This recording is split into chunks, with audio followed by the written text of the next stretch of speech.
Thomas didn't die of a heart attack, Vivian. He died of the secrets he's kept from you for 15 years. The teacup in my hand trembled, the steam rising in thin wisps, as if choking my throat. The almond cookies I'd baked the night before still sat on the china plate, sweet and ironically perfect, as if waiting for someone who would never show up. 7 o'clock, the familiar moment Thomas walked through the door, but the door remained closed.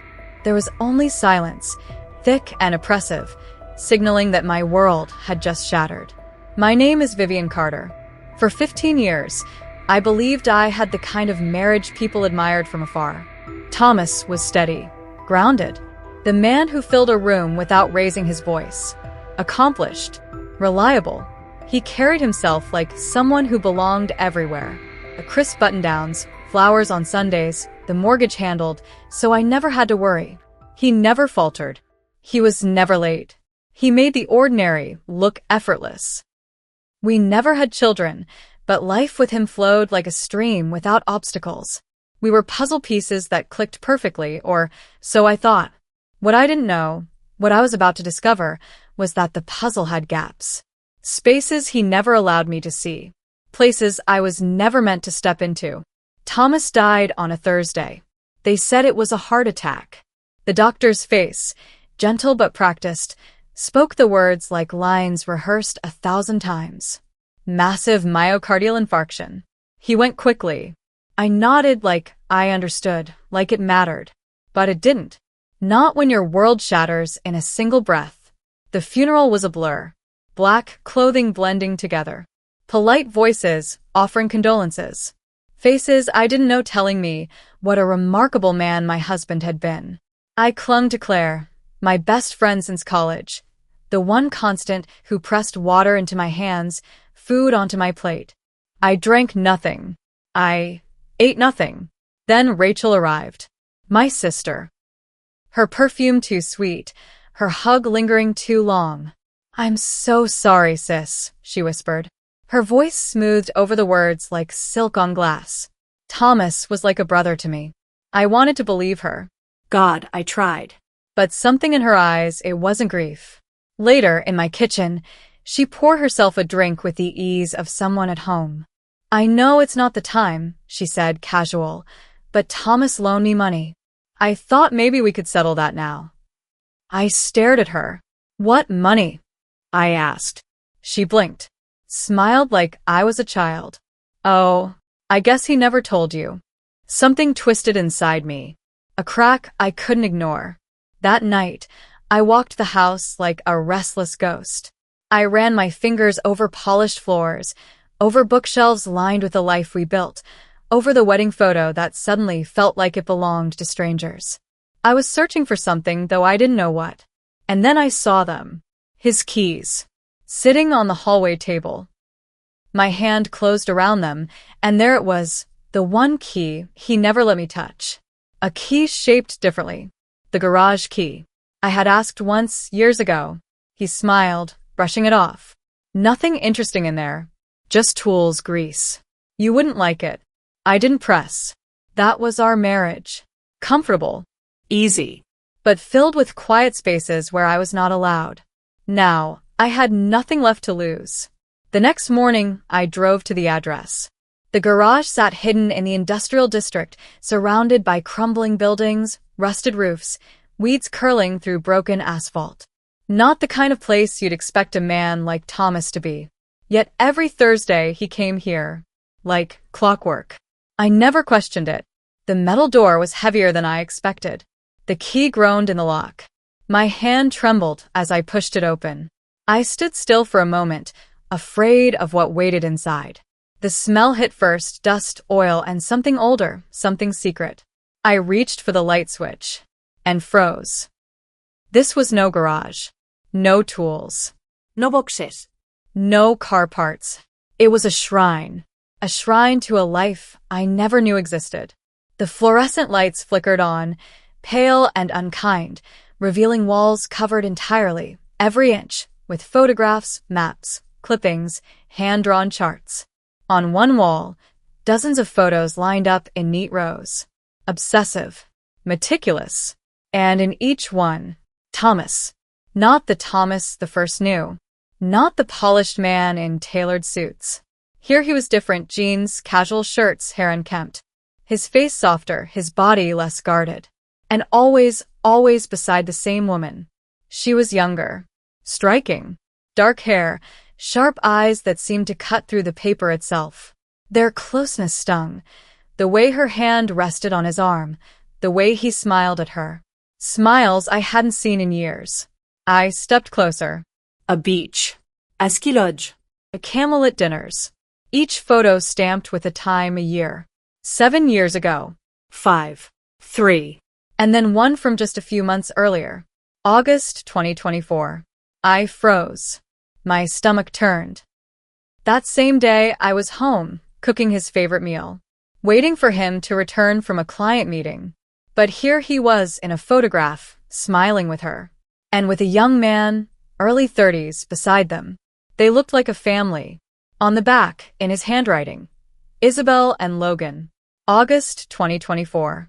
My knees buckled. I caught myself on the cold edge of a metal desk. Papers lay scattered across it. Stacks of files. Bank transfers. Corporate records. Letters from overseas firms. Tax documents I didn't recognize. A life built in shadows. The man I thought I knew had been a stranger all along. In one folder, I found it. A medical report. The paper was thin, the ink clinical, detached. My eyes caught the header. Crescent Heart Institute. The date, less than 2 months ago. Then his name, printed in bold at the top. My husband's name. The diagnosis blurred before my eyes. Ischemic heart disease. Stage 3. Risk of sudden cardiac arrest. He knew. My knees weakened. My throat burned. Thomas knew he was dying. He had known all along. And instead of telling me, instead of preparing me, he chose silence. He spent his final days building a secret life. With another woman. Another home. Another family. That boy in the photograph, it had to be their son. My stomach twisted violently. 15 years. 15 years of loyalty, of trust, of loving a man who had lived 2 lives. The man I buried wasn't really my husband. He was a stranger. A stranger who, just a night before his death, pressed a velvet box into my hand, kissed my cheek, and whispered, "You're the only one for me." The memory made my chest ache as I staggered toward the door, desperate for air. I couldn't breathe. The room closed in, my vision narrowing, my heart racing. Who was I now? A widow, yes. But a widow of whom? That's when I heard it. Footsteps. Soft, hesitant, deliberate, like someone trying not to be heard. My head snapped toward the doorway, my pulse pounding so loud I barely registered the shape standing there. It was him, the young man from the photograph. Same dark hair, same sharp jaw, eyes that carried the same piercing weight as Thomas's. Vivian Carter? His voice was calm, steady. My own voice caught in my throat. I didn't answer. He stepped forward slowly, as if approaching a wounded animal. "I thought you might come here. My name is Logan Myers." A pause. Then the words that cracked the floor beneath me. Thomas Carter was my father. I gripped the desk behind me, knuckles white, holding onto the only solid thing left in my crumbling world. Words failed me. All I could do was stare, searching, comparing. And then I saw it. The same eyes. The same silence that spoke louder than anything he could say. "You're really his son," I whispered, my voice raw. "Yes," he said firmly. "And I'm sorry. I never wanted you to find out like this." My throat closed. "How long?" I asked, barely audible. "My whole life," he answered. "No hesitaste. No epalegi." He never told me much, only that he was married, that you didn't know about me. He kept us apart. My mother, Isabel, respected that. She never wanted to interfere.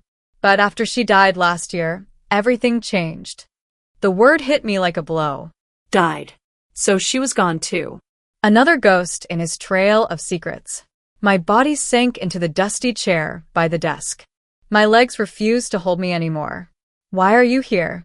I asked, my voice hollow. Why today?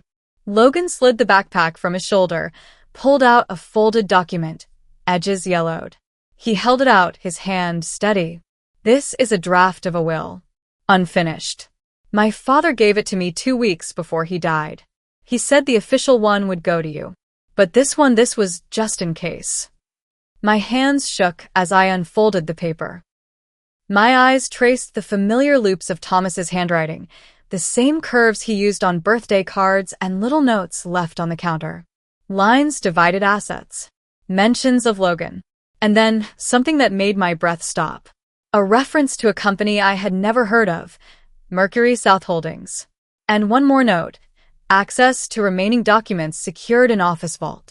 Code linked to personal item gifted to V. I froze. Personal item. Gifted to me. The necklace. My hand flew to my collarbone, even though the sapphire necklace wasn't there. I had left it at home, tucked in its velvet box because it felt too heavy to wear. Now it felt heavier than ever. What is Mercury South Holdings? I asked, my eyes still scanning. Logan exhaled, as if bracing himself. One of his private firms. Not on public record. He used it to move money, internationally. After my mom died, I started digging. There were transfers I couldn't trace. Offshore accounts in my name I never opened. I think he was trying to secure something. For you. For me. For both of us. My mouth went dry. Why? Because he knew time was running out, Logan said quietly. His gaze dropped, then hardened. And because he didn't trust the people he worked with. My heart stumbled. What people? Logan's face darkened. He never gave me names. Only that if something happened to him, someone would come looking. For information. For leverage. For whatever he left behind. The room shifted around me. A second safe. A company I'd never heard of. A necklace that wasn't just jewelry but a key. And the man I loved for 15 years, who had built an entire world without me. So you're saying, I whispered, that the photos, the will, the files, this is only the beginning. Logan nodded slowly. He left things behind. Not just secrets. Protection. For us. I rose unsteadily, scanning the room one last time. The photos. The documents. The maps. This wasn't a shrine anymore. It was evidence. A warning. I need to go home, I said, my voice hoarse. I need that necklace. Can I come with you? Logan asked, his tone careful. If you'll let me. I hesitated, the weight of his presence pressing against the edges of my grief. Then I nodded, because whether I wanted it or not, this was no longer my story alone. It was ours. But I couldn't go home just yet. The house felt unbearable. Too full. Too empty. So I called Claire.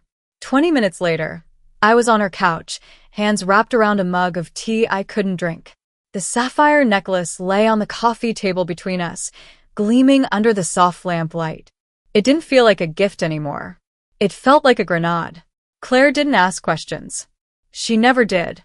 Not until I was ready. When I finally told Claire everything, the garage, the photos, Logan, the will, she didn't flinch. She didn't say I knew it or I told you so. She just squeezed my hand, her voice barely above a whisper. I'm so sorry. But I wasn't ready to cry. Not yet. The grief was still lodged somewhere deep, locked behind anger. I didn't need comfort. I needed answers. I needed someone to blame. So I drove. Straight to Rachel's condo. It sat on the north end of town, one of those pristine developments with coded gates, underground parking, concierge service. The kind of place my sister had no business affording, especially after years of complaining about money. My jaw tightened as the elevator rose. The higher it climbed, the hotter my fury burned. She opened the door barefoot, silk pajamas draped across her frame, a glass of wine in her hand. Makeup flawless. Hair styled. Like she had been waiting for someone. Maybe waiting for me. Well, if it isn't my grieving sister, she said, smirking. Come to inspect the widow's inheritance. Cut the crap, Rachel. My voice cracked sharp. We need to talk. I pushed past her into the condo. My eyes scanned the room and froze on a framed photo sitting on a side table. Thomas. With her. Both of them laughing, champagne glasses raised in a toast. The date in the corner made bile rise in my throat. 5 years ago. What the hell is this? I demanded, pointing at it. Rachel walked over slowly, sipping her wine like it was all a game. That? Company holiday party. You were too tired to come, remember? Thomas didn't want to go alone, so he asked me. That's all. She said it like it was nothing. Like sharing champagne with my husband while I stayed home folding laundry was perfectly acceptable. We always got along so well, she added, her tone casual. I turned, my voice dropping lower, sharper. How well, exactly? Her smirk faltered. I know about Isabel, I said, stepping closer. I know about Logan. About the garage. The company. The will. I know everything. So, if there's more, you better tell me now. Rachel's eyes narrowed. She walked to her liquor cart, refilled her glass, and set it down with care. Then her hand moved slowly to her stomach. Fine, she said softly. You want the truth? I'm pregnant. And it's Thomas's. The world tilted. I couldn't move. Couldn't speak. 10 weeks, she continued, her tone almost proud. I found out a week before he died. He knew. He promised he'd take care of everything. He even told me he was planning to leave Isabel. My voice cracked. You were still seeing him? After Isabel died. She shrugged lightly, as if it were nothing. She was never meant to last. I was always the one who stayed. I felt myself leave my own body. The walls, the furniture, the hum of the refrigerator. All of it blurred into static. You slept with my husband? I whispered. Rachel didn't flinch. She just shrugged again. Don't act shocked. You had your perfect house. Your perfect meals at 7. Your perfect life. Meanwhile, I was drowning, paying rent late, working garbage jobs, listening to mom compare me to you like I was a failed copy. Then Thomas came along. He helped. He listened. Her eyes locked onto mine, suddenly sharp. You were his routine. I was his escape. The slap came before I even realized my hand had risen. Her head whipped to the side. The wine glass crashed onto the floor, shards glittering across the rug. But she didn't cry. Didn't yell. She just smiled. Now, there's the real Vivian, she said. Not the perfect wife. The woman who just realized she's been living a lie. My hands shook. My chest heaved. Why didn't you tell me? I whispered. Because you wouldn't have believed me, she shot back. You always thought I was jealous. Maybe I was. But this? Her gaze hardened. This was about me finally getting something of my own. You didn't take something, I said, my voice low. You stole everything. She stepped closer, her expression unreadable. Say what you want. But this baby? That's your family too, whether you want it or not. My throat tightened until it hurt. Rage. Grief. Betrayal. I wanted to scream, to break everything around me. Instead, the words fell out like broken glass. I'll honor what Thomas left in his will. Not for you. For the baby. Because that child didn't ask for this. Her eyes flickered. For the first time, her voice softened. You mean that? I don't know what I mean, I whispered. But I know this. I need to leave. I turned, ignoring the crunch of glass beneath my shoes. My fingers shook as they closed around the door handle. Behind me, Rachel's voice followed like poison. You think I'm the worst thing Thomas ever did? I didn't answer, because deep down I wasn't sure anymore. I didn't go home that night. I couldn't. The thought of that empty house, with its carefully set dinnerware and untouched bed, made me sick. Instead, I went back to Claire's. I held the sapphire necklace in my fist until it burned my skin. She opened the door, studied my face, and said only one thing. You need sleep. But sleep never came. Not when every room in my mind was caving in. The next morning, Logan pulled up outside. Claire insisted on coming along. "You're not walking into your husband's secret vault alone," she said, tossing her coat across her shoulders like armor. Thomas's office sat high in a downtown tower. He'd always called it a satellite space, somewhere private for meetings. I had never once set foot inside. Logan swiped us through security with a key card. "I'm listed as co-owner," he explained. The receptionist didn't even look up. My husband had built a world so carefully compartmentalized, no one ever asked questions. The elevator crept upward, every second dragging like hours. On the 14th floor, Logan led us into a glass-walled office. Cold. Modern. Sterile. No trace of me. Not a single photo. No wodems. Just sleek gray furniture and a faint cologne I didn't recognize. There. Logan pointed to a large, abstract painting hanging behind the desk. "The safe's behind that," Logan said, nodding toward the abstract painting. My hand trembled as I reached into my bag and pulled out the necklace. The sapphire glinted under the sterile office light, colder now than it had ever felt against my skin. My fingers found the hidden clasp. I twisted. Counterclockwise. Click. A compartment popped open at the back of the pendant. Inside, a thin metal plate, no larger than a SIM card, its edges engraved with a string of numbers. I felt the weight of it even though it barely weighed anything at all. Logan took it carefully, slid it into the keypad by the safe. A low beep. The lock released. The heavy door groaned open. Inside, the life Thomas never wanted me to see.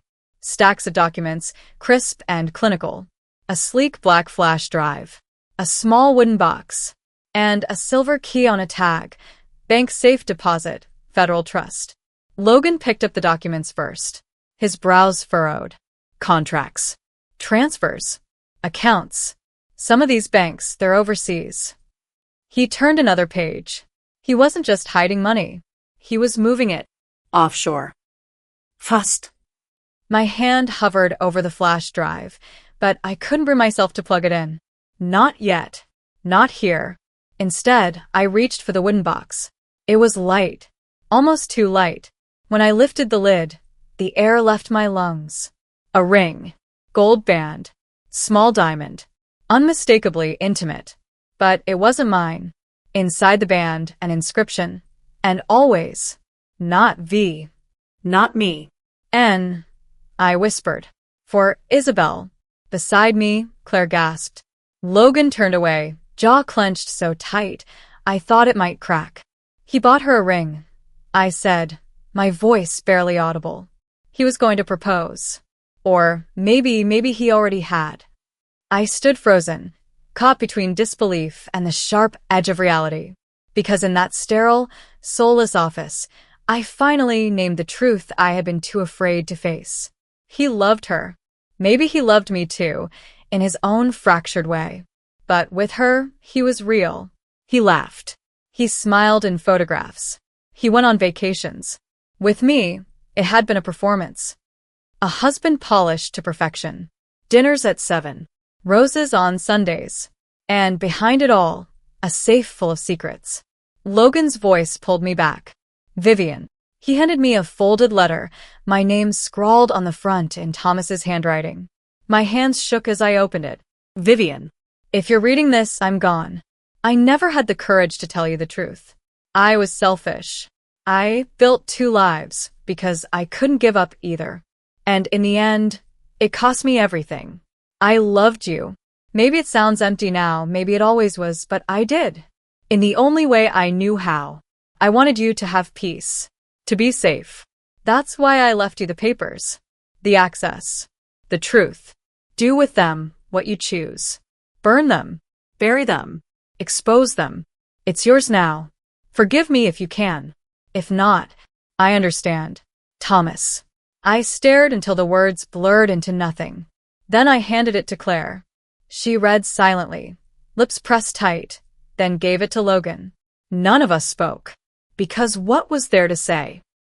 The man we thought we knew had shattered into pieces, and all we could do was stand in the ruins.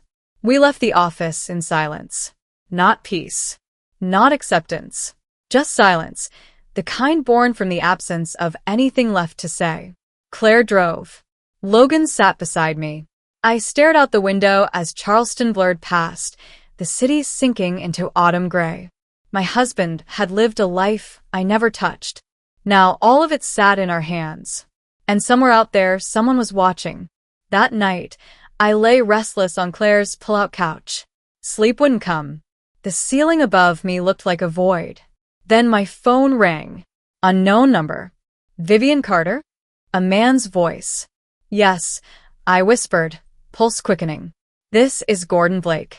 I was a business associate of your husband's. My stomach dropped. I believe you have something that belongs to me. I don't know what you're talking about. Yes, you do, he said. His tone was calm, steady, terrifying. The documents from the safe. Some of them involve transfers I helped arrange. I suggest we meet. I'm not meeting anyone. You will, he said flatly. Because the others Thomas worked with? They're not as polite as I am. They don't ask. The line went dead.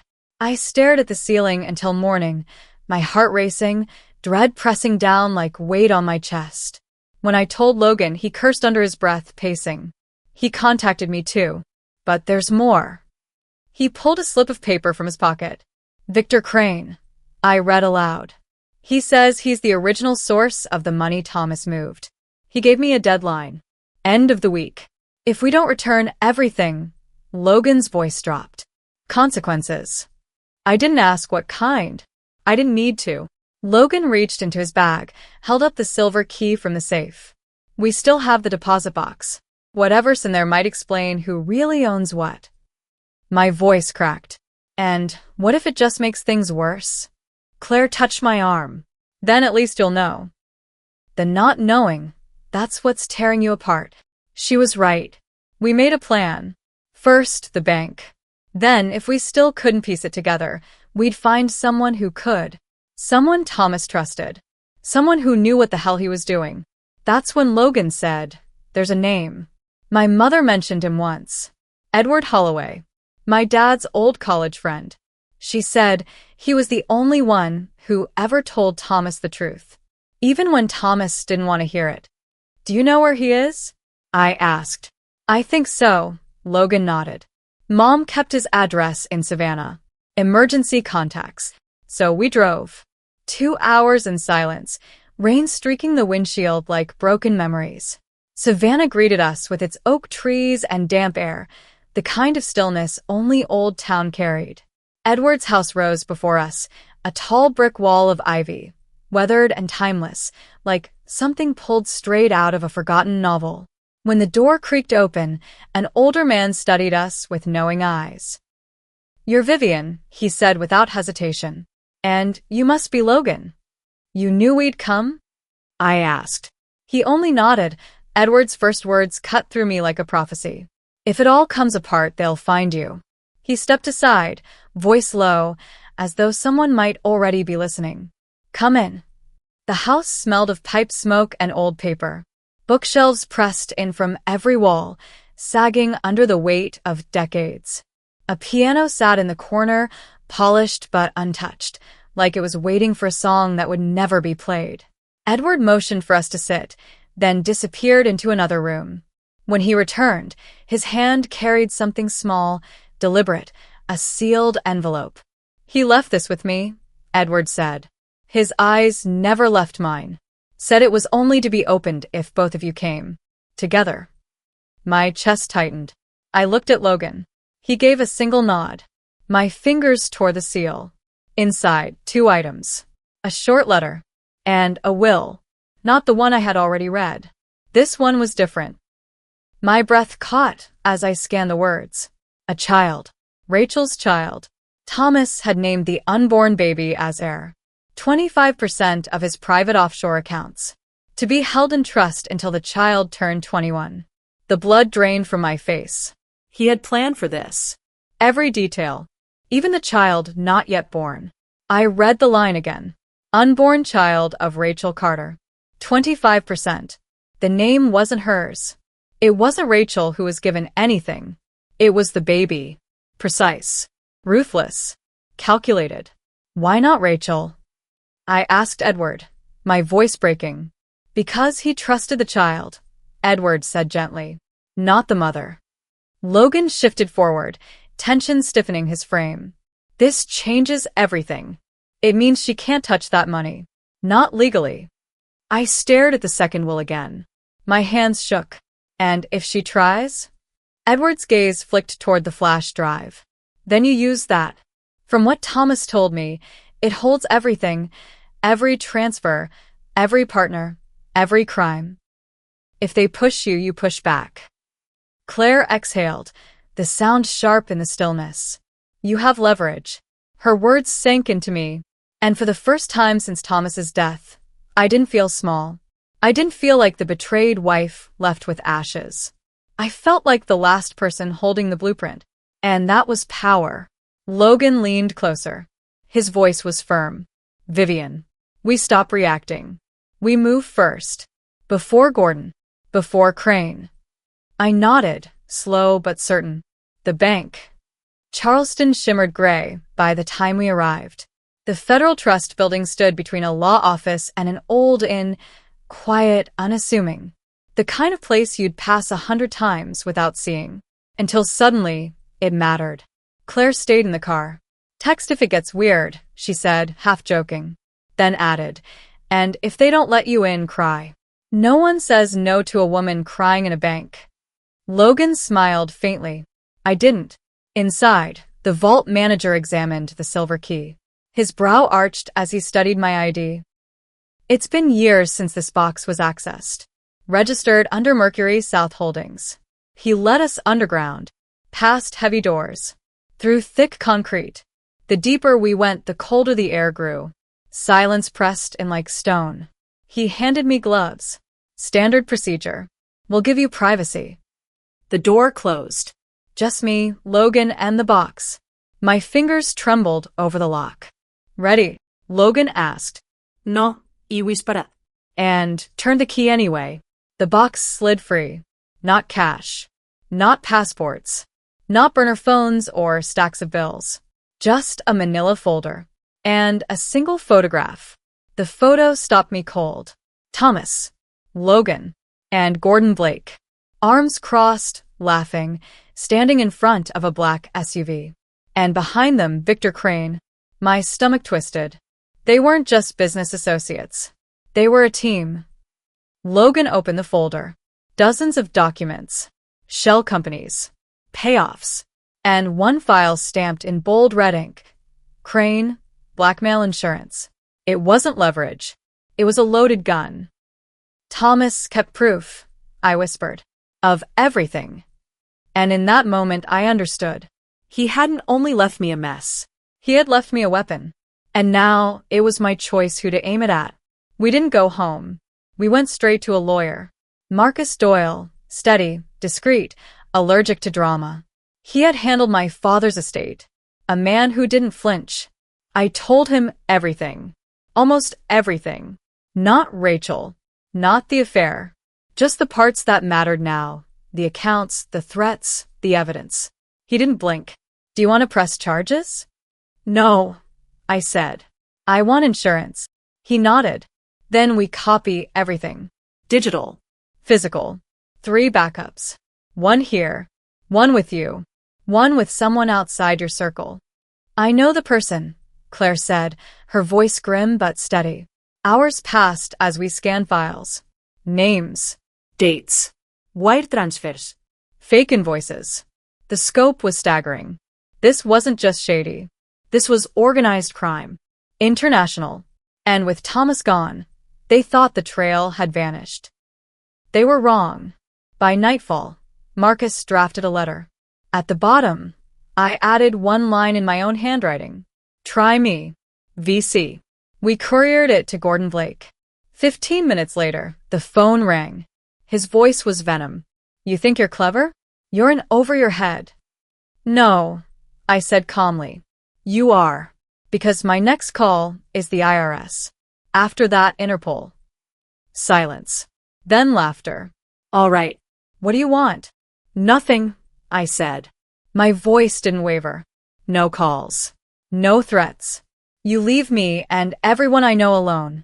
You touch us, and that folder goes public. Every file. Every signature. You don't want that kind of trouble. I already have it, I said. The difference is, I'm not afraid anymore. The line went dead. 2 hours later, Victor Crane called. His tone was different. Smooth, polished. Like a man used to charming his way through locked doors. Vivian, he said like we were old friends. I've heard about your discoveries. I think we're starting off on the wrong foot. There's no foot, I said. Just your signature on a dozen illegal transfers. He laughed softly. All hypothetical, of course. I let the silence stretch. Then I said, I know you think you can handle this, but here's the thing, Mr. Crane. I have no reputation to lose, no company to protect. I have nothing left of the life I knew, and that makes me very, very dangerous.